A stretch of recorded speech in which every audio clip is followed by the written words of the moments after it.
Discharge చేసిన 24 గంటల్లోనే రోగి మృతిని బంధువులు ఆసుపత్రి వద్ద ఆందోళన. ఏలూరులో దారుణం జరిగింది. డిశ్చార్జ్ చేసిన 24 గంటల్లోనే పేషెంట్ మృతి చెందాడు. వైద్యుల నిర్లక్ష్యమే కారణమంటున్న బంధువులు.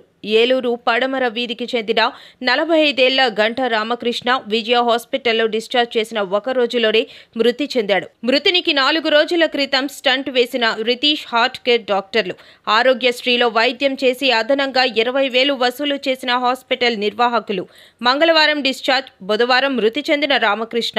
బుధవారం ఉదయం అపస్మారక స్థితిలోకి వెళ్లగా హాస్పిటల్కు తీసుకువచ్చిన బంధువులు హాస్పిటల్లోకి వెళ్లిన తరువాత రామకృష్ణ మృతి చెందాడని బంధువులకు తెలిపిన హాస్పిటల్ వైద్య సిబ్బంది. దీంతో బంధువులు హాస్పిటల్ వద్ద మృతుని కుటుంబానికి న్యాయం చేయాలి అంటూ ఆందోళన చేపట్టారు.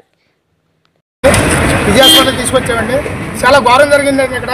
అదేంటంటే అడిగి డాక్టర్ గారు ఇప్పటిదాకా బయటకు రాలేదని మాకు సమాధానం కూడా చెప్పలేదండి. ఇక్కడ సమాధానం కాదు కదా, బయట ఎలా చూస్తున్నారండి.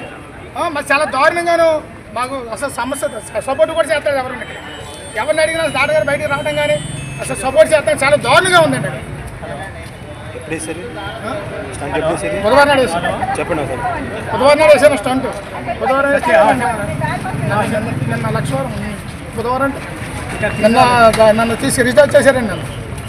నన్ను రీఛార్జ్ చేశాక ఇంటికి వెళ్ళాక టిఫిన్ చేసి బాగా కూర్చున్నాడు అండి.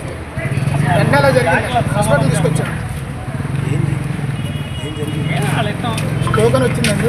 మళ్ళీ ఏదో చెప్తారండి, మాకు సమాధానం ఏం చెప్పలేదండి. ఏంటో మా తప్పలేదని చెప్తాడు అంతేనండి, ఒకటే మాట.